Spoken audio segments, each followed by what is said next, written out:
Kollagen yoki bioritizatsiya. Kollagen. Kollagen yoki chistka. Chistka ham zo'r narsa, yuzni tozalab beradi, lekin kollagen. Kollagen yoki mezoterapiya. Kollagen. Kollagen yoki karboksiterapiya.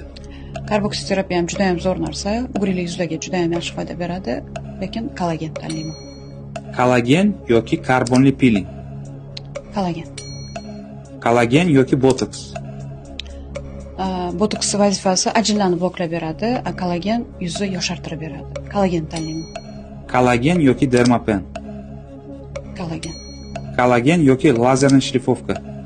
Lazer shlifovka endi yuzdagi shramlarga qilinadi, uni vazifasi umuman boshqa narsa. Kollagen tanlayman. Kollagen yoki teri uchun maxsus kokteyl. Kollagen. Kollagen yoki plazma terapiya. Plazma terapiya sochga, yuzga yaxshi narsa juda ham, lekin kollagen tanlayman. Kollagen yoki